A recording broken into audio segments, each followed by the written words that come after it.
तो दोस्तों आज बात करेंगे वीडियो में इनकम टैक्स के अंदर एक नया क्लॉज इंसर्ट हुआ था सेक्शन 43B के अंदर clause number H income tax law में। सो गाइस इसके बारे में काफी सारे क्वेश्चंस लोगों ने अभी मुझसे रिसेंटली पूछे हैं कि अगर आप अपने सप्लायर को टाइमली पेमेंट नहीं करते हो तो उस केस में हो सकता है कि आपको इनकम टैक्स ज्यादा पे करना पड़ जाए इनकम टैक्स लॉ के हिसाब से। गाइस इसी में पूरा डिटेल में समझाने वाला हूं आज की वीडियो में, तो वीडियो आपसे रिक्वेस्ट करूंगा कि वीडियो को पूरा देखें और स्किप ना करें।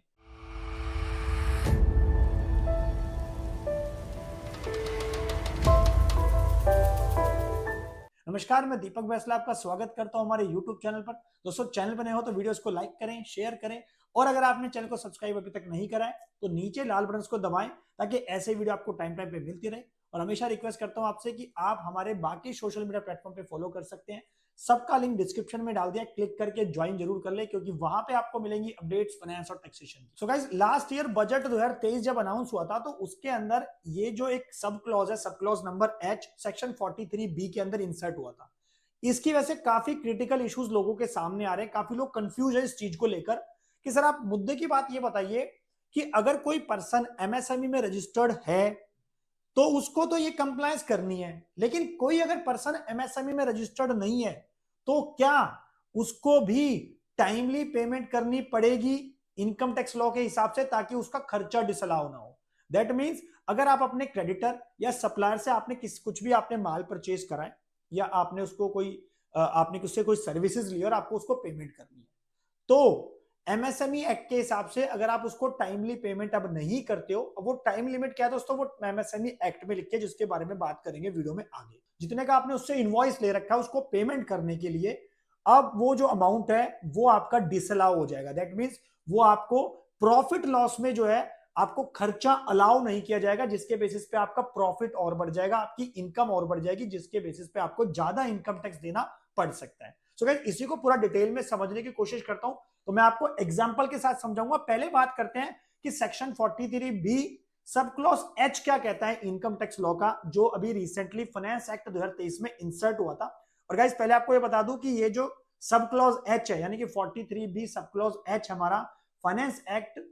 2023 में जो इंसर्ट हुआ है वो फाइनेंशियल ईयर 23-24 से एप्लीकेबल हो गया है, यानी कि वो 1 अप्रैल 2023 से एप्लीकेबल ऑलरेडी हो चुके हैं। लेकिन अभी लोगों को अभी जाके ज्यादा समझ में आ रहा है कि नहीं यार अभी हमें इस चीज को फॉलो करना चाहिए, क्योंकि दोस्तों लोगों ने उस टाइम पे बिल्कुल ध्यान नहीं दिया। जितने भी लोग काम कर रहे हैं मार्केट के अंदर उस टाइम पे अभी बिल्कुल भी ध्यान नहीं दिया। लेकिन अभी क्या हो रहा है, अभी ऑलमोस्ट हमारा पूरा साल खत्म होने जा रहा है, फाइनेंशियल ईयर 23-24, तो अब लोगों के सबके कान खड़े हो गए, सारे जितने भी टैक्स पेयर्स हैं, एसएससीज हैं, कि अब क्या करें, ऑडिटर्स हैं, प्रोफेशनल्स हैं कि यार अब क्या करें, अब तो हमें ये जो रूल है यानी कि जो सब क्लॉज एच है इसको हमें फॉलो करना पड़ेगा प्रोविजन को। तो गाइस पहले बात करते हैं कि 43 भी जो सब क्लॉज एच है वो कहता है कि अगर आप कोई भी सप्लायर या क्रेडिटर है जो कि आपका माइक्रो या स्मॉल एंटरप्राइज है। देखिए माइक्रो और स्मॉल एंटरप्राइज को जो डेफिनेशन है यानी कि जो छोटे व्यापारी है उसकी जो डेफिनेशन दोस्तों है वो एमएसएमई एक्ट के अंदर लिखी है, तो मैं आपको आगे बताऊंगा कि उसकी डेफिनेशन क्या है। तो दैट मींस यानी कि जो आप पेमेंट करते हो किसको, अपने क्रेडिटर सप्लायर को जिससे आपने माल परचेज करा है, जो कि क्या एक माइक्रो या स्मॉल एंटरप्राइज है, और आप उसको पेमेंट करते हो टाइमली, उस टाइम के हिसाब से पेमेंट करते हो जो आपका सेक्शन 15 में टाइम दे रखा है एमएसएमई एक्ट 2006 के अंदर। सो गाइस पहले समझ लेते हैं कि एमएसएमई के अंदर माइक्रो स्मॉल की जो डेफिनेशन है वो क्या है। देखिए आप छोटे व्यापारी का मतलब होता है एमएसएमई एक्ट के हिसाब से कि माइक्रो का मतलब होगा कि आपने जो इन्वेस्टमेंट है वो 1 करोड़ तक की इन्वेस्टमेंट कर रखी है और आपकी जो टर्नओवर है वो 5 करोड़ तक है। और स्मॉल एंटरप्राइज का मतलब होता है कि आपकी जो इन्वेस्टमेंट है वो 10 करोड़ तक कर रखी है और आपकी जो टर्नओवर है 50 करोड़ तक, यानी 50 करोड़ से ज्यादा की टर्नओवर आपकी नहीं है, तो आप माइक्रो और स्मॉल एंटरप्राइज में कवर हो जाते हो और आप एक मैन्युफैक्चरिंग यूनिट हो या फिर आप सर्विस का काम करते हो। तो दोनों ही केसेस के अंदर आपका एमएसएमई एक्ट एप्लीकेबल हो जाता है और आपकी माइक्रो स्मॉल में डेफिनेशन जो है फॉल कर जाती है। अगर आपकी टर्नओवर इन्वेस्टमेंट इस क्राइटेरिया के बेसिस पे तो आप जो है माइक्रो हो सकते हो, स्मॉल हो सकते हो। तो ये तो मैंने डेफिनेशन बता दी कि किस कैटेगरी में आप फॉल करते हो छोटे व्यापारी होने के नाते, माइक्रो या स्मॉल। अब जो टाइम लिमिट दोस्तों यहाँ पे बात की गई है वो कहता है section 15 of the MSME act 2006। अब यहाँ पे दोस्तों जो टाइम लिमिट दे रखी है वो टाइम लिमिट दे रखी है कि अगर आपका कोई एग्रीमेंट नहीं है आपके सप्लायर के साथ, यानी कि जिससे भी आपने माल खरीदा, आपका जो सप्लायर जो क्रेडिटर है आपने जो उससे माल खरीदा उसके साथ में एज सच आपने कोई एग्रीमेंट नहीं कर रखा, तो उस केस में यहाँ पे जो टाइम लिमिट है वो 15 डेज की है। इसका मतलब आपको 15 दिन के अंदर आपको उसकी पेमेंट करनी पड़ेगी इनवॉइस की, जो उसकी पेमेंट जो भी पेंडिंग है आपके क्रेडिटर और जो सप्लायर की, जो कि आपका माइक्रो या स्मॉल एंटरप्राइज है। ठीक है, अच्छा अगर आपने एग्रीमेंट कर रखा है, तो अगर एग्रीमेंट आपने कर रखा है दोस्तों, उस केस के अंदर आपकी 45 डेज यहाँ पे मैक्सिमम टाइम लिमिट दी गई है, जिसमें आपको पेमेंट करनी है अपने क्रेडिटर और अपने सप्लायर की, माइक्रो स्मॉल एंटरप्राइज वाले की। ठीक है, अच्छा अब आपके मन में क्वेश्चन आएगा, सर प्रैक्टिकली बताओ मुझे, ये तो आप थ्योरेटिकल चीजें बता रहे हो। देखिए प्रैक्टिकल दोस्तों आपको भी पता है कि हम अमूमन तौर पे जिससे भी हम माल खरीदते हैं, जो हमें अपना इनवॉइस रेस करता है, वो हमसे कभी भी, इवन अगर हमारी पेमेंट भी डिले होती है, प्रैक्टिकल डे टू डे में अगर मैं बात करूं, तो वो कोई भी पर्सन इंटरेस्ट चार्ज नहीं करता। ये सब मार्केट में अनप्रैक्टिकल बातें हैं, अनथ्योरेटिकल। आपको पता होगा कि अगर आपने किसी को इनवॉइस दिया है और वो पेमेंट डिले करता है, तो क्या आप उससे प्रैक्टिकली इंटरेस्ट लेते हो? क्या आपने 1 लाख रुपए का इंटरेस्ट दिया, आपने 1 लाख का इनवॉइस उसको रेज करा, भाई तूने 10 दिन पेमेंट लेट करी, 10 दिन का ब्याज दे दिया 18% के हिसाब से? पॉसिबल है ऐसा? ऐसा नहीं होता है। प्रैक्टिकली ऐसा कोई भी नहीं करता है। ठीक है ना, जैसे कि दोस्तों हमें भी पता है कि मार्केट में किस तरह से लोग प्रैक्टिकली काम कर रहे हैं। तो अगर माइक्रो स्मॉल एंटरप्राइज की बात करूं, अपना इनवॉइस वो देते हैं, उनकी पेमेंट अगर डिले भी होती है, तो इसीलिए उनको जो है इंटरेस्ट वगैरह कुछ भी पेमेंट नहीं होता। तो इसलिए गवर्नमेंट दोस्तों ये क्लॉज लेके आई है कि जो भी छोटे व्यापारी है उनको गवर्नमेंट थोड़ी सहूलियत दे सके, व्यापार करने का अवसर दे सके, ताकि वो अच्छे से अपना काम कर सके। इसलिए गवर्नमेंट ने यहाँ पे स्ट्रिक्ट गाइडलाइंस निकाल दिया है। 43B जो इनकम टैक्स लॉ का है, जिसके अंदर सब जो क्लॉज H जो इंसर्ट हुआ है फाइनेंस बिल में 2023 के अंदर, कि आप माइक्रो स्मॉल एंटरप्राइज में जो पेमेंट अपनी कर रहे हो अपने क्रेडिटर सप्लायर को, और अगर आपका एग्रीमेंट बना हुआ है, तो आपको 45 डेज का टाइम लिमिट लेना है। अच्छा अब अगर आपके एग्रीमेंट के अंदर सर आप बोलोगे 30 डेज लिखा है, तो हमें कितने दिन में पेमेंट करनी है? तो आपको 30 डेज में ही करनी है। लेकिन अगर आपके एग्रीमेंट में 60 दिन लिखा हुआ है, 60 डेज लिखा हुआ है, 90 डेज लिखना है, तो दोस्तों फिर उस केस में आपका 45 डेज वाली जो टाइम लिमिट है वो एप्लीकेबल होगी। यानी कि आपका एग्रीमेंट में लिख दिया है कि आपको 90 डेज में पेमेंट करनी है, लेकिन आपको 45 डेज में लेना है एज पर लॉ, जो हमारा section 43B sub clause H के अंदर बात की। सो गाइस मैंने यहाँ पे दोनों पॉइंट कवर कर लिए। ठीक है, माइक्रो स्मॉल हमारा क्या होता है, साथ ही हमने जो टाइम लिमिट की यहाँ पे बात कर ली कि सेक्शन 15 के अंदर क्या लिखा गया है। अच्छा अब आपके मन में सवाल होगा कि सर अगर मैं MSME में रजिस्टर्ड नहीं हूं, तो भी क्या मेरे ऊपर टाइम लिमिट देखी जाएगी?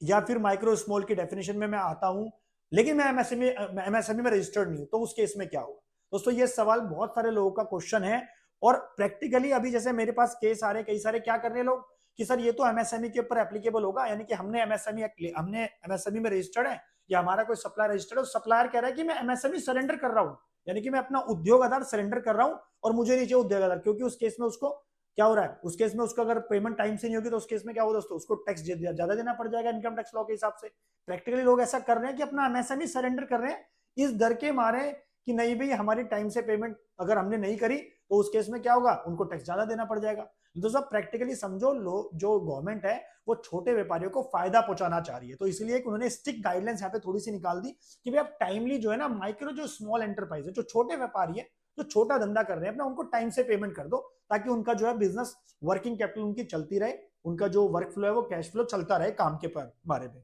देखिए guys section 43B sub clause H के अंदर, यानी कि इनकम टैक्स लॉ में ऐसा कुछ मेंशन नहीं है कि जो ये सेक्शन 43BH है वो सिर्फ रजिस्टर्ड पर्सन जो है, यानी कि जो रजिस्टर्ड है एमएसएमई के अंदर, उसी पे एप्लीकेबल होगा, ऐसा कुछ भी स्पेसिफिक मेंशन नहीं है। लेकिन सेक्शन में दोस्तों क्या लिखा है, सिर्फ टाइम लिमिट लेने की बात की गई है कि अगर आपको टाइम लिमिट की बात करें, आपको किसी क्रेडिटर को या किसी सप्लायर को इनकम टैक्स लॉ के हिसाब से पेमेंट करनी है, तो टाइम लिमिट कहां से देखनी है, एमएसएमई एक्ट के अंदर। तो गाइस लेकिन यहाँ पे जो सप्लायर की डेफिनेशन है उसमें कहीं भी नहीं लिखा हुआ कि सप्लायर के अंदर जो रजिस्टर्ड पर्सन होगा एमएसएमई में वो आएगा या अनरजिस्टर्ड आएगा। तो इसलिए मुझे ऐसा लगता है कि मेरा पर्सपेक्टिव ये है कि इसके अंदर सारे जो रजिस्टर्ड पर्सन है एमएसएमई में वो भी कवर हो जाएंगे, और जो अनरजिस्टर्ड है वो भी कवर हो जाएंगे। So guys being an auditor या अकाउंटेंट या टैक्स प्रोफेशनल है या कंसल्टेंट है, तो आप इस चीज का ध्यान रखिए कि आपकी जो रिपोर्टिंग इस टाइम हो रही है, क्योंकि ऑलमोस्ट हमारा साल खत्म होने वाला है, फाइनेंशियल ईयर 23-24 खत्म होने वाला है, तो उस केस में आप अपनी ऑडिट रिपोर्ट में ध्यान रखिए सेक्शन 43B सब क्लॉज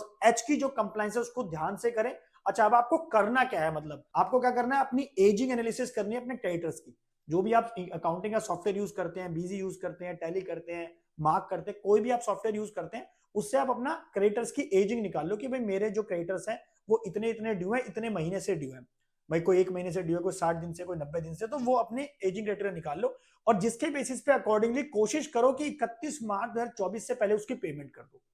और जो बाद के है उसको बाद के लिए रख लो। लेकिन ध्यान रहे अगर जितना आप उसकी पेमेंट कर दोगे दोस्तों 31 मार्च 24 तक जितनी भी पेमेंट उसकी टोटल हो जाएगी उसका बेनिफिट आप ले लोगे, और जो बाकी की आप पेमेंट करते हो तो उसका बेनिफिट आपको अगले साल मिलेगा जब आप उसकी पेमेंट करोगे, यानी कि जब आपको खर्चा दोबारा से वो अलाउ कर दिया जाएगा। अच्छा, अब इसको हम समझते हैं एग्जाम्पल के साथ। मान लेते हैं आपका एक क्रेडिटर है, आपका एक सप्लायर जिससे आपने कोई माल खरीदा,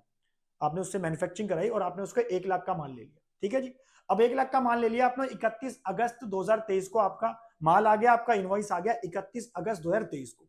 अब अगर आपका उसके साथ कोई एग्रीमेंट नहीं है तो दैट मींस आपको 15 दिन के अंदर पेमेंट करनी है, यानी कि 15 सितंबर तक आपको उसकी सारी पेमेंट कर देनी है। अगर आपने 1 लाख की पेमेंट पूरी की पूरी कर दी तो ऑब्वियसली दोस्तों जो आपने परचेज करा है माल 1 लाख रुपए का, वो 1 लाख का पूरा बेनिफिट ले लोगे प्रॉफिट लॉस में, जिसके बेसिस पे आपका प्रॉफिट कम हो जाएगा, टैक्स भी कम बनेगा। ठीक है, ये समझ आ गया। अच्छा, अब उस 1 लाख में से मान लेते हैं कि आपका कोई एग्रीमेंट है और एग्रीमेंट में आपकी जो टर्म्स लिखी है 90 डेज की लिखी है, तो हमें कितना लेना है 45 डेज। तो 45 डेज तो हमारा कितना होता है 31 अगस्त से अगर हम कैलकुलेट करते हैं दोस्तों हमारा बनता है लगभग 15 अक्टूबर हमारा बनता है, 14 या 15 अक्टूबर 2023 हमारा बनता है कि हमें उसकी पेमेंट कर देनी है 15 अक्टूबर तक। तो अगर हम उसकी पेमेंट कर देते हैं तो हमारा पूरा 1 लाख का जो हमने परचेज करी है वो 1 लाख का खर्चा हमें अलाउ हो जाएगा, प्रॉफिट हमारा कम हो जाएगा, टैक्स हमारा कम हो जाएगा। अच्छा, अब बात करते हैं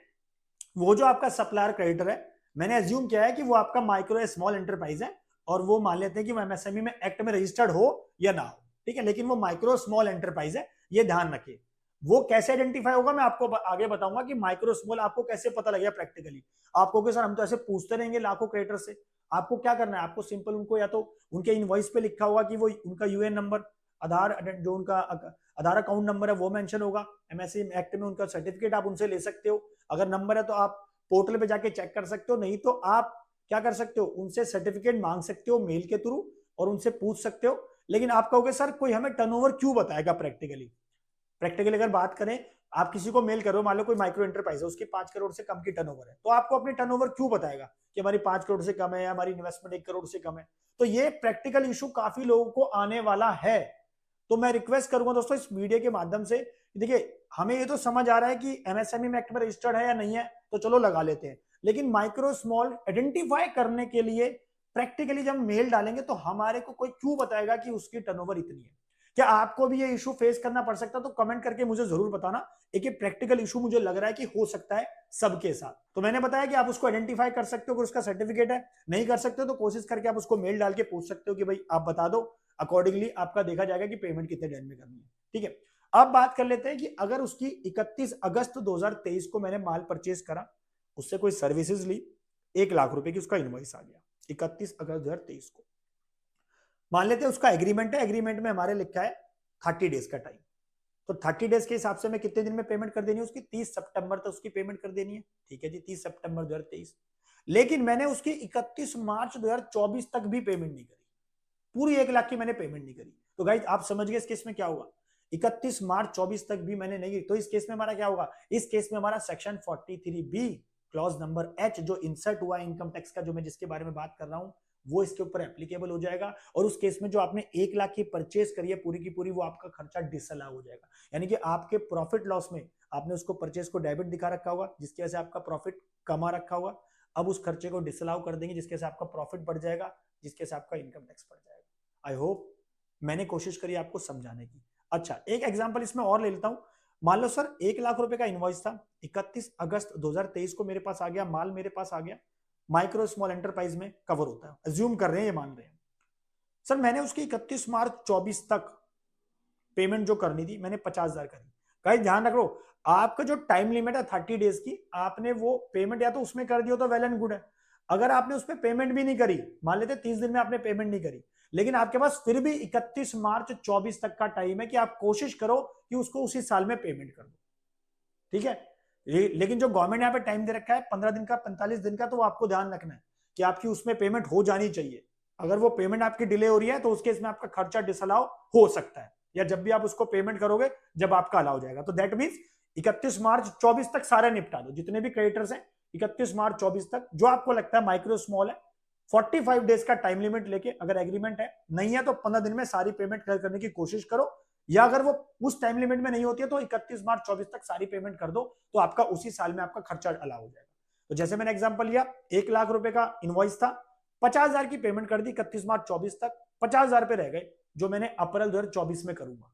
तो क्या होगा? तो गाइज 31 मार्च 24 तक आपको 50,000 रुपए तक का खर्चा अलाउ हो जाएगा। बाकी जो 50,000 बचा वो आपको अगले फाइनेंशियल ईयर में अलाउ होगा। तो दैट मीन्स अभी भी आपको 50,000 जो आपका डिसला हुआ है वो आपके प्रॉफिट में ऐड होगा, उसके ऊपर आपको अकॉर्डिंग टैक्स देना पड़ेगा। अच्छा, अब आपके मन में क्वेश्चन होगा कि सर ये जो क्लॉज है section 43 B clause number H I income tax, क्या ये ट्रेडर्स के ऊपर भी एप्लीकेबल होगा? गाइस मेरे हिसाब से, मेरे ओपिनियन में ये ट्रेडर्स के ऊपर भी एप्लीकेबल है, क्योंकि एमएसएमई में आप एज अ मैन्युफैक्चर सर्विस तो आप अपने आप को एनरोल कर ही सकते हो, रजिस्टर्ड कर सकते हो, और साथ में आपको पता है ट्रेडर भी अपने आप को रजिस्टर्ड कर सकता है एमएसएमई एक्ट में। तो ये पॉसिबल ही है, होगा उसके ऊपर एप्लीकेबल भी, चाहे वो एमएसएमई में रजिस्टर्ड हो या ना हो, तो ट्रेडर के लिए भी एप्लीकेबल होगा। सो गाइस अगर मैं समराइज करने की कोशिश करूं तो सेक्शन 43 बी जो सब क्लॉज एच है वो सिंपल कहता है आपका सप्लायर क्रेडिटर है, आप उसे टाइमली पेमेंट कर दो। 15 दिन एग्रीमेंट नहीं है, 45 डेज अगर कोई एग्रीमेंट है या उससे कम टाइम लिमिट एग्रीमेंट में 30 डेज की, 15 डेज की, तो आप उसको पेमेंट कर देते हो। ठीक है, तो टाइमली आप पेमेंट कर दो, जिसके बेस पे आपका खर्चा अलाउ हो जाएगा और आपका प्रॉफिट भी कम हो जाएगा। टाइमली पेमेंट नहीं करोगे तो गवर्नमेंट का जो सीधा सीधा उद्देश्य है कि